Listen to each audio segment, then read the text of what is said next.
Hi everyone, सभी का warm welcome है वाईटी और इंग्लिश ट्यूटर पे। आज एक खास क्लास करने वाले हैं एडवांस टेंसेस पे अपनी बेसिक ग्रामर के कोर्स में। एडवांस टेंसेस क्या होते हैं? देखो, टेंसेस तो आपको आ गए हैं, लेकिन अगर आपको सेंटेंस की रिक्वायरमेंट के हिसाब से टेंस लगाना आ जाए तो यही होता है एडवांस टेंसेस। आपका सेंटेंस कौन सा टेंस मांग रहा है ये आपको पहचानना हो तो एडवांस टेंसेस आपको हेल्प करते हैं।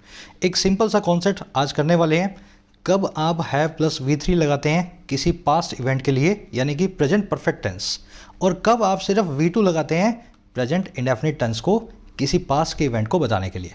शुरू कर लें। मुझे पता है ये टॉपिक सबकी कन्फ्यूजन की लिस्ट में है। सभी लोग कमेंट सेक्शन में लिखते हैं सर हमें समझाओ। आज देख लेते हैं। देखिए, सिंपल सा फॉर्मूला है, आप इस फॉर्मूला को समझेंगे इस सेंटेंस के जरिए। क्या आपने SSC CGL के लिए अप्लाई कर दिया? देखो, अब अपने आप से पूछना है, क्या आपने SSC CGL के लिए अप्लाई कर दिया? इस सेंटेंस को इंग्लिश में कौन सा टेंस लगा के आप यूज़ करेंगे? मुझे पता है आप में से आधे लोग इस सेंटेंस को कुछ इस तरह से लिखेंगे, did you register for SSC CGL examination, या अप्लाई, है ना, रजिस्टर या अप्लाई। और आधे लोग इस सेंटेंस को प्रेजेंट परफेक्ट टेंस यूज़ करके लिखेंगे, have you registered for SSC CGL examination. अब आपको समझना है दोनों में से कौन सा कब लगेगा। तो रूल अपना ये कहता है, सिंपल सा रूल है ना। देखो, रूल ये है कि कोई भी ऐसा इवेंट, पास्ट इवेंट, कोई भी ऐसा इवेंट जिसको आप अब चेंज नहीं कर सकते, सारी दुनिया का मतलब कयामत भी आ जाए ना, अब उस इवेंट में कोई बदलाव नहीं हो सकता, तो ऐसे इवेंट को कभी भी प्रेजेंट टेंस में ना लिखें। समझ में आ गया? किताबी रूल नहीं रटवा रहा हूँ कि प्रेजेंट के पास्ट में किसी टेंस का अगर प्रेजेंट में इफेक्ट हो तो आपको प्रेजेंट परफेक्ट लगाना है। वो किताबी रूल है, वो आपकी समझ में नहीं आते हैं। ये आपको एक आसान भाषा का रूल बता रहा हूँ। अगर कोई ऐसी घटना है जिसको प्रेजेंट में आने के बाद आप चेंज नहीं कर सकते हो तो वो घटना कभी भी प्रेजेंट टेंस में यूज़ नहीं होगी। अब इन दोनों सेंटेंसेस के जरिए समझेंगे प्रैक्टिकली। देखिए, पहला वाला सेंटेंस लिखा हुआ है पास्ट इंडेफिनिट टेंस में और दूसरा वाला है प्रेजेंट परफेक्ट टेंस में। ये जो पास्ट इंडेफिनिट टेंस वाला है ना, ये उस केस में होगा जब डेट ऑफ रजिस्ट्रेशन निकल चुकी है। आई बात समझ में? Date of registration has passed. अब आप अप्लाई नहीं कर सकते हो, आप रजिस्टर नहीं कर सकते हो। तो क्या बताया मैंने आपको? जब घटना ऐसी हो जिसको बदला ना जा सके, जब डेट ऑफ रजिस्ट्रेशन ही निकल गई हो, तो आपको यूज़ करना चाहिए पास्ट इंडेफिनिट यानी कि वर्ब की सेकंड फॉर्म। यहाँ पे डिड निकाल दिया बाहर, हेल्पिंग वर्ब लगा के। और दूसरे केस में क्या हो रहा है, यहाँ पे आप रजिस्ट्रेशन की डेट अभी भी बाकी है, इसलिए प्रेजेंट परफेक्ट टेंस को यूज़ कर रहे हो, date of registration yet to end. आ रही है बात समझ में? दोनों ही सेंटेंसेस सही हैं, लेकिन दोनों के अपने अपने मीनिंग्स हैं। तो ये बेसिक्स आपके दिमाग में स्ट्रक्चर बन जाना चाहिए, कब कहाँ पे कौन सा सेंटेंस लगेगा। अब इसके बाद अपने एग्जाम लेवल क्वेश्चंस पे आते हैं। इसी अंडरस्टैंडिंग को एग्जाम में कैसे अप्लाई करना है, समझ गए ना? ये बेसिक अंडरस्टैंडिंग है, यहाँ रिपीट कर लेना, यहीं से पूरा कॉन्सेप्ट निकल करके आया है। अगर डेट ऑफ रजिस्ट्रेशन निकल चुकी है, SSC के लिए कोई बच्चा अब अप्लाई कर ही नहीं सकता है, तब आप फर्स्ट वाला सेंटेंस यूज़ करें। इससे पता लग गया कि डेट ऑफ रजिस्ट्रेशन अब नहीं है। लेकिन अगर डेट ऑफ रजिस्ट्रेशन अभी भी बाकी है, कोई भी बच्चा अभी भी अप्लाई कर सकता है, तो उस केस में आप सेकंड वाला यूज़ करें, हैव प्लस वर्ब की third form present perfect tense को। अब देखो प्रैक्टिकली कैसे करना है, ठीक है? फर्स्ट वाला भी सही है, सेकेंड वाला भी सही है। प्रैक्टिकली देखो, इस तरह के सेंटेंसेज मिलेंगे आपको। Did you have breakfast, first sentence, क्या आपने ब्रेकफास्ट किया। और हैव यू हैड ब्रेकफास्ट, क्या आप ब्रेकफास्ट कर चुके हो। समझ रहे हो? डिड यू हैव ब्रेकफास्ट या हैव यू हैड ब्रेकफास्ट, ये है पास्ट इंडेफिनिट वर्ब की सेकंड फॉर्म, है ना, डिड आ रहा है। और ये है प्रेजेंट परफेक्ट वर्ब की थर्ड फॉर्म। यहाँ पे हैव वर्ब को मेन वर्ब बनाया गया है। हैव का मतलब होता है कुछ खाना, ईट करना। हैव वर्ब के कई सारे मीनिंग्स हैं, आप ऑलरेडी बेसिक ग्रामर में जानते हैं। खाने को भी हैव करते हैं, कुछ जेब में आपके रखा हो तो भी हैव यूज़ होता है। तो हैव वर्ब के मल्टीपल मीनिंग्स होते हैं। तो देखो, ये दोनों सेंटेंसेस डिफरेंट सेंटेंसेज हैं। पहले वाले के अंदर आपने पास्ट इंडेफिनिट को लगाया है, इसका सीधा सा मीनिंग है खाने का यानी ब्रेकफास्ट का वक्त अब निकल चुका है। ये बात उस वक्त पूछी जा रही है जिस वक्त लंच या डिनर का वक्त आ चुका है। डिड यू हैव ब्रेकफास्ट, आ रही बात समझ में? ये सेंटेंस सही है, लेकिन ये शाम में सही है, ब्रेकफास्ट हो जाने के वक्त निकल जाने के बाद। लेकिन सेकंड सेंटेंस ब्रेकफास्ट के वक्त से ख़त्म होने से पहले पूछा जा रहा है, सुबह 9 बजे, 10 बजे, 11 बजे, है ना। You can still have breakfast now, आप अभी भी खा सकते हो अगर आपने नहीं खाया है। यहाँ पे प्रेजेंट परफेक्ट टेंस लगा रहे हो क्योंकि इस इवेंट में अभी भी चेंज करना पॉसिबल है। बैठ गई अंडरस्टैंडिंग? चलो अब थोड़ा सा और एडवांस आते हैं, ठीक है। ये भी सही है, ये भी सही है। अब देखो एडवांस ऐसे आएंगे, मैं दोनों ही सेंटेंसेस में लगा रहा हूँ in the morning today, in the morning today. अब इसका मतलब क्या है, आज सुबह। इन द मॉर्निंग टुडे का मतलब क्या है, आज सुबह। अब सेंटेंसेस देखो कैसा बना, क्या आपने ब्रेकफास्ट खाया आज सुबह, और क्या आपने ब्रेकफास्ट खा चुके हो आज सुबह। ध्यान देना, जब भी आप आज सुबह बोलते हैं ना, आज सुबह, इसका मतलब क्या होता है, सुबह तो निकल चुकी है। भाई आज सुबह का मतलब होता है कि सुबह निकल चुकी है, तभी बोलोगे ना। मतलब अगर सुबह चल रही है तो आप क्यों बोलोगे आज सुबह, आप बोलोगे अभी, है ना। आज रात में या आज सुबह में, मतलब या तो सुबह निकल चुकी है या सुबह आने वाली है। अब ये पास्ट की बात है तो यहाँ निकल ही चुकी है, तो इसका मतलब क्या है, फर्स्ट सेंटेंस जो है ना, फर्स्ट सेंटेंस ये तो है करेक्ट, क्योंकि सुबह निकल चुकी है, चेंज पॉसिबल नहीं है, और चेंज पॉसिबल नहीं है तो प्रेजेंट इंडेफिनिट टेंस यूज़ होगा। लेकिन सेकंड सेंटेंस इनकरेक्ट है, सुबह निकल चुकी है भाई, प्रेजेंट परफेक्ट को यूज़ नहीं कर सकते। तो देखा, ये इन द मॉर्निंग टुडे लगते ही आपके सेंटेंस की रिक्वायरमेंट चेंज हो गई। अब आओ थोड़ा सा और आगे बढ़ते हैं, एक और कॉन्सेप्ट देखेंगे। उसी के साथ अपनी ऐप को डाउनलोड करें, जो लोग कॉम्पिटिटिव एग्जाम एस्पायरेंट्स हैं और अभी तक नहीं किया है। YT your English tutor play store पे अवेलेबल है, iOS पे भी अवेलेबल है। आपको क्वालिटी कोर्सेज मिलते हैं अफोर्डेबल प्राइसेस में, जिनको मैं खुद डिज़ाइन करता हूँ। राइटिंग स्किल्स का कोर्स है, UPSC, banking, SSC, IELTS almost पूरा हो चुका है। 60 घंटे में कोई भी लिखना सीख सकता है मेहनत करके। इस कोर्स में प्रैक्टिकल एक्सरसाइजेज आपको मिलती हैं, है ना। 850 इसका कॉस्ट है, 525 में मिल जाता है। इस कोड को यूज़ करके ऐप को डाउनलोड करें, इस कोड को यूज़ करें। बैंकिंग का कॉम्बो भी अवेलेबल है, ये भी आपको मिल जाएगा ऑलमोस्ट 475 रुपीज़ में, 1 साल की वैलिडिटी के साथ। तो बैंकिंग की तैयारी भी आप ऐप से कर सकते हैं। कोई आपकी क्वेरी हो इस नंबर पे व्हाट्सअप करें, मेरी टीम आपको रिप्लाई करेगी कोर्सेज रिलेटेड। चलिए अब इसको अपने थोड़ा सा एक्सरसाइज करेंगे, पूरे कॉन्सेप्ट को जो हमने सीखा है ना। ये कुछ सेंटेंसेज हैं अपने पास, 4 यहाँ हैं, 4 आगे आएंगे। आपको एक एक करके डिसाइड करना है कौन से सेंटेंस में आप क्या लगाओगे, ठीक है। ऋतिक वर्कड इन 3 मूवीज़ इन 2020। ऋतिक ने काम किया 3 मूवीज़ में सन 2020 में। देखो अभी चल रहा है 2022, ठीक है। अब 2022 चल रहा है तो मतलब 2020 हो गया पास्ट की बात। अब 2020 में ऋतिक ने 3 मूवीज़ की थी या 30 मूवीज़ की थी, जो काम होना था वो हो चुका। अगर टाइम पास्ट का है, जिस टाइम में जो काम होना है वो हो चुका है, और काम को आप बदल नहीं सकते हैं, तो सीधा सा फॉर्मूला है, यहाँ पे वर्कड सही होगा, हैज़ वर्कड गलत होगा। आगे बात समझ में। पास्ट का टाइम दिया हुआ है, काम जो होना था हो चुका, चिड़िया जो खेत चुगनी थी वो चुग चुकी। समझ रहे हो मेरी बात को। जिस काम को चेंज नहीं किया जा सकता, पास्ट के काम को, उसमें प्रेजेंट परफेक्ट टेंस का कोई काम ही नहीं है। अब देखो थर्ड सेंटेंस को, Hrithik worked in 3 movies this year and Hrithik has work 3 movies this year. This year का क्या मतलब होता है, इस साल। इस साल का मतलब क्या है, साल अभी जारी है। अभी तक ऋतिक ने 3 मूवीज़ की हैं, हो सकता है चौथी मूवीज़ अभी रिलीज़ कर दे। मान लो ऋतिक अभी 3 मूवीज़ और रिलीज़ करना चाहे, तो क्या उसके पास कोई रोकने वाला है, बिल्कुल नहीं है। तो ये 3 मूवीज़ का जो काम है ना, ये अभी भी जारी है। जारी होने का मतलब क्या है, इसकी टाइम जो पीरियड है अभी भी जारी है। इस काम में अभी भी चेंज किया जा सकता है। This can be changed, this 3 movies can be 30, अगर ऋतिक की इच्छा हो तो कहने का मतलब है ये दिस ईयर की वजह से मुझे पता लग गया, यहाँ पे आप यूज़ करेंगे किसको, थर्ड वाले को नहीं, प्रेजेंट परफेक्ट फोर्थ को। आ जाओ नेक्स्ट सेंटेंसेस पे। मैं चाहता हूँ 5वां और 6वां तो आप बाद में करें, 7वां और 8वां पहले चूज़ करें। 7 और 8 में आप कौन सा सेंटेंस सही मानते हो। डॉक्टर कलाम या late doctor Kalam wrote 4 books in 2020 and late doctor Kalam has written 4 books in 2020। देखो सीधा सा फॉर्मूला है, आपको पता लग गया, पास्ट का टाइम दिया हुआ है।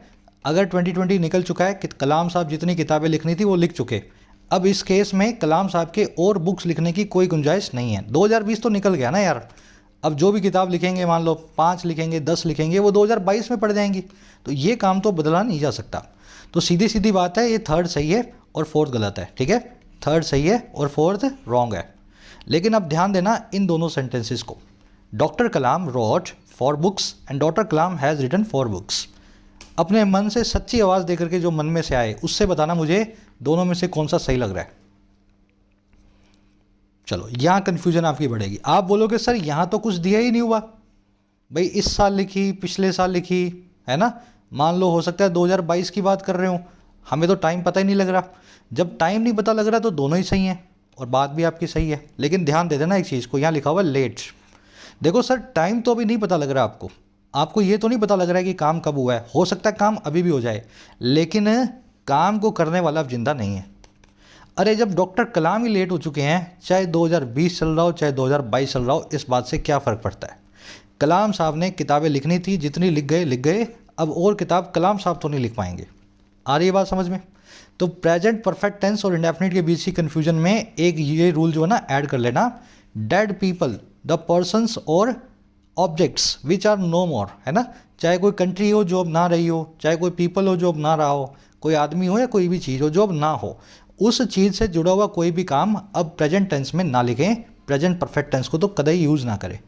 तो कहने का मतलब क्या है सर, फर्स्ट सेंटेंस में पास्ट तो सही है लेकिन सेकंड में प्रेजेंट गलत है, प्रेजेंट परफेक्ट टेंस गलत है। कलाम साहब अब जिंदा नहीं है, इस काम को नहीं बदला जा सकता, ना 2020 में ना 2022 में। और थर्ड भी सही है और फोर्थ तो आपको पता ही है गलत है, अगेन प्रेजेंट परफेक्ट टेंस। चलिए अब जल्दी से समराइज़ करेंगे पूरी क्लास को, आपने जो अभी तक सीखा, और फिर आपको एक छोटा सा क्विज भी दूंगा ताकि आप इसको प्रैक्टिस भी कर सकें। पास्ट इंडेफिनिट टेंस यूज़ करेंगे आप वर्ब की सेकंड फॉर्म को इन सभी केसेस में। फर्स्ट केस जब एक्शन को चेंज ना किया जा सके, और ये कब होता है, जब कोई पास्ट का टाइम एक्शन के लिए दिया गया हो, है ना। Time to change the action has passed. ये हो सकता है लास्ट ईयर लिखा हो, लास्ट मंथ लिखा हो, लास्ट वीक लिखा हो, लास्ट आवर लिखा हो, लास्ट मिनट लिखा हो, मतलब लास्ट जो हो चुका, या यस्टरडे लिखा हो, डे बिफोर यस्टरडे लिखा हो, कल या परसों, आने वाला कल नहीं, बीता हुआ कल, या पास्ट का कोई टाइम पॉइंट दिया हो, जैसे सन 2020 में हुआ ये काम, 1 फरवरी को हुआ, 2022 में हुआ, है ना। कोई भी टाइम पॉइंट ऑफ टाइम आपको दिया हो जो पास्ट का हो, और या फिर कोई टाइम रेफरेंस दिया ही ना हो, आपको पता ही ना लग रहा है ये काम हुआ कब है, बस हो चुका है आपको इतना पता है। तो या तो कोई पास्ट का टाइम रेफरेंस हो उन केसेस में, या फिर कोई भी टाइम रेफरेंस ना हो, उस केस में भी आप पास्ट इंडेफिनिट टेंस को यूज़ करेंगे। और दूसरा केस क्या है, काम को करने वाला इंसान या कोई भी ऑब्जेक्ट जो अब सीज नहीं करता है, सीज टू एग्जिस्ट हो जाता है, समझ रहे हो मेरी बात को, जो अब जिंदा नहीं है, जो अब एग्जिस्ट ना करे, ऐसे डूअर के किसी भी पास्ट के काम को कभी भी प्रेजेंट से ना बताएं, पास्ट इंडेफिनिट टेंस को ही लगा के बताएं। समझ गए। कुछ प्रैक्टिस करवाऊंगा कुछ क्वेश्चंस की, एक बार समराइज कर लो, है ना। वैसे ही प्रेजेंट परफेक्ट टेंस को इन दोनों केसेस में यूज़ करना है। फर्स्ट केस है जब आपको कुछ ऐसा सेंटेंस में हिंट मिल जाए जिससे पता लगे कि काम अभी भी बदला जा सकता है, जैसे this hour, this week, this month, this year, this century. This morning से नहीं होगा, दिस मॉर्निंग का मतलब होता है आज सुबह जो हो चुकी है ना, पर दिस आवर का मतलब है इसी घंटे जो भी घंटा चल रहा है, दिस वीक का मतलब है जो हफ्ता भी चल रहा है। तो टुडे ये सब के सब वर्ड्स जो हैं आपको बताते हैं काम अभी भी बदला जा सकता है। येट मतलब अभी तक, एज ऑफ नाउ मतलब अभी के हिसाब से, सो फार और येट एक ही बात है, रिसेंटली मतलब हाल ही में, लेटली और रिसेंटली एक ही बात है, और सिंस प्रेपोजिशन के साथ में भी आप प्रेजेंट परफेक्ट टेंस को यूज़ कर सकते हैं। मैं आपको भी यूज़ करके दिखाता हूँ। अब देखो इनके साथ में दूसरा केस है जब कोई टाइम रेफरेंस दिया ही ना हो, वहाँ भी प्रेजेंट परफेक्ट टेंस को लगाएं। टाइम रेफरेंस जब नहीं दिया हुआ ना, तो चाहे तो प्रेजेंट परफेक्ट लगा दो चाहे इंडेफिनिट लगा दो, ज़्यादा फर्क नहीं पड़ता। अब आ जाओ कुछ सेंटेंसेस को बना के देखते हैं। The team has won 3 matches in the tournament so far. Team ने 3 मैचेस को जीत लिया है टूर्नामेंट में अभी तक। इस सो फार का मतलब क्या है, अभी तक जीत लिया है, टूर्नामेंट अभी भी जारी है। अभी तक जीत लिया मतलब टूर्नामेंट अभी भी जारी है, मतलब 3 की जगह पे टीम 4 भी जीत सकती है, 5 भी जीत सकती है। अरे टूर्नामेंट तो जारी है ना अभी तक। अरे बात समझ में। तो सो फार नाम की एडवर्ब यहाँ पे बता रही है, यहाँ पे प्रेजेंट परफेक्ट टेंस को बिल्कुल सही तरीके से यूज़ किया गया है। वैसे ही the train has not reach the destination yet. Train अभी भी अपनी मंजिल पे नहीं पहुंची है, येट मतलब अभी तक, सो फार येट यही बताते हैं कि काम अभी भी हो सकता है, बदला जा सकता है। तो अभी तक तो नहीं पहुंची है लेकिन पहुंचने का वक्त बाकी है, कहने का मतलब है यहाँ पे प्रेजेंट परफेक्ट टेंस बिल्कुल सही है। उसी तरीके से आप ये भी बोल सकते हो 3 candidates have been interviewed today by the CEO। आज 3 कैंडिडेट्स को पैसिव वॉइस में इंटरव्यू कर लिया गया है CEO के द्वारा। और कब? आज अभी भी जारी है, आज अभी भी पूरा नहीं हुआ है। अगर पूरा हो जाता तो उसको आज ना बोलते, उसको यस्टरडे बोलते, उस केस में आप पास्ट इंडेफिनिट लगा लेते। लेकिन इस केस में, टुडे के केस में, प्रेजेंट परफेक्ट टेंस बिल्कुल सही है। ये पैसिव में यूज़ हुआ है, हैज़ प्लस V3 की जगह हैव बिन प्लस में वर्ब की थर्ड फॉर्म, है ना, एक्टिव पैसिव देख लेना। उसी तरीके से मान लीजिए ऐसा सेंटेंस हो, Russia has bombed several Ukrainian cities since last week. Russia bomb कर चुका है बहुत सारे यूक्रेन के शहरों को पिछले हफ्ते से। अब देखो लास्ट वीक लिखा होता, सिंस ना दिया होता तो उस केस में मतलब होता है ये काम पास्ट में हो चुका है। तो मैं यहाँ यूज़ करता हैज़ को निकाल के रशिया बॉम्ब्ड। रशिया ने लास्ट वीक में कई सारी सिटीज़ को बॉम्ब किया है। आ रही है बात समझ में? लेकिन सिंस लास्ट वीक का मतलब पता क्या है? लास्ट वीक के बाद के वक्त से अभी तक। मतलब मान लो यहाँ पे 50 सिटीज़ को बॉम्ब किया है रशिया ने, तो ये 60 भी हो सकती हैं। सिंस लास्ट वीक का मतलब है हम तो लास्ट वीक से टाइम को कंटिन्यू कर रहे हैं अभी तक, हमारा टाइम लास्ट वीक पे ख़त्म नहीं हुआ। सिंस मतलब तब से ही।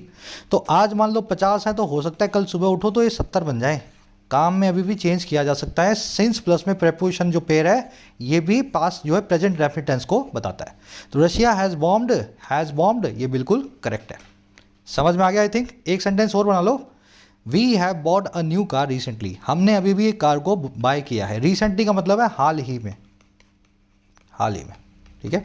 ये कार तो बाय हो चुकी है, पास्ट में काम हो चुका है, लेकिन कार के बाय करने का वक्त अभी भी जारी है। कहने का मतलब है स्पीकर ये कह रहा है कि कार अगर नहीं भी बाय की होती ना तो अभी भी बाय कर सकते थे। We have bought a new car recently lately ये वर्ड दोनों ही बताते हैं कि टाइम काम को करने का अभी भी है, टाइम अभी बीता नहीं है ना। रिसेंटली लेटली का याद रखें। चलिए एक लास्ट कन्फ्यूजन है, किसी के दिमाग में आएगा सर जब टाइम रेफरेंस ना दिया हो, आप तो कह रहे हो इंडेफिनिट लगा लो या परफेक्ट लगा लो, लेकिन दोनों का मीनिंग अलग है, तो मैं कैसे चूज़ करूँगा? उसने बड़ा मेहनत किया तो शी वर्कड वेरी हार्ड, या उसने मेहनत किया she has worked very hard. मैं दोनों में से कौन सा चूज़ करूँ? आप तो बता रहे हो सर दोनों ही सही हैं, यहाँ पे कोई टाइम पास्ट का दिया नहीं है ना, और शी को भी मैंने डेड नहीं बताया, शी अभी भी जिंदा है। तो क्या करना है सर इस केस में? ध्यान से समझना, सिंपल सा फॉर्मूला है। अगर पास्ट इंडेफिनिट यूज़ करना है तो उसका मतलब ये है कि इस एक्शन का इफेक्ट आपको प्रेजेंट में नहीं चाहिए। मैं आपको एग्जांपल के जरिए समझाता हूँ। मान लीजिए ऐसा लिखें शी वर्कड वेरी हार्ड और आगे लगा दें and needs some rest now, ठीक है, दोनों सेंटेंसेस के आगे। इस केस में आप प्रेफर करेंगे सेकंड वाले को। फर्स्ट वाला गलत नहीं है, लेकिन फर्स्ट वाले को प्रेफर नहीं करेंगे, सेकंड वाले को करेंगे। क्यों? उसने बहुत काम किया है, उसने बहुत हार्डवर्क किया है और अब उसको रेस्ट की ज़रूरत है। तो ये जो काम है ना, ये जो काम पास्ट में हो चुका है, इस काम का रेफरेंस आपको चाहिए प्रेजेंट में, ठीक है। जब किसी काम का इफेक्ट आपको प्रेजेंट में चाहिए हो और कोई एडवर्ब ऑफ पास्ट ना दी गई हो, बस यस्टरडे है ना, तुम day before yesterday, last week, last month, 2020, 2012, समझ गए ना। ऐसे केसेस जहाँ पे कोई टाइम रेफरेंस आपके पास हो ही ना, कोई भी टाइम रेफरेंस आपके पास हो ही ना, अगर आपको प्रेजेंट में उस काम का एम्फेसिस चाहिए हो तो बिंदास प्रेजेंट परफेक्ट टेंस को यूज़ करें, अगर ना चाहिए हो तो पास्ट इंडेफिनिट टेंस को लगा करके आ जाए। तो ये दोनों के बीच का फ़र्क है, थोड़ा सा सब्जेक्टिव है। चलिए यहीं रैपअप करेंगे अपने सेशन को। एक लाइक और शेयर जरूर से देना। मैं कोशिश कर रहा हूँ ग्रामर सीरीज़ के अंदर बचे हुए टॉपिक्स को थोड़ा थोड़ा करके कवर करूँ। ये आपके लिए क्विज़ है छोटा सा। नेक्स्ट क्लास के अंदर अपने चूज़ करने वाले हैं इस टॉपिक को, कब आपको प्रेजेंट परफेक्ट और कब प्रेजेंट परफेक्ट कंटिन्यूस लगाना है। इससे बिल्कुल नेक्स्ट क्लास आपको मिलेगी इसी वीक में। जैसे I have lived in Jaipur और I have been living in Jaipur, दोनों में से कौन सा सेंटेंस सही है, तो ये नेक्स्ट क्लास में अपने देखेंगे। नए आए हो तो ज़रूर से सब्सक्राइब कर लेना चैनल को, ताकि आपको वीडियोस मिलती रहें। ये आपका आज का क्विज़ है, 5 क्वेश्चंस हैं। जो अभी तक सीखा है अप्लाई करो, कहाँ पे कौन सा लगेगा चूज़ करो, और इसी वीडियो के फर्स्ट कमेंट में मैं आपको इसका लिंक दे रहा हूँ आंसर्स का। आंसर्स को मैच कर लेना, आउट ऑफ 5 आपको कितने मार्क्स मिले जरूर से अपने आंसर्स को कमेंट्स में डालना। मुलाकात होगी आपसे नेक्स्ट पार्ट में। कोई क्वेरी हो रिलेटिंग टू कोर्सेज तो ये नंबर है, इस पर आप व्हाट्सअप करें, अपने ऐप को डाउनलोड करें प्ले स्टोर से। पढ़ते रहें, मुस्कुराते रहें। Until then signing out.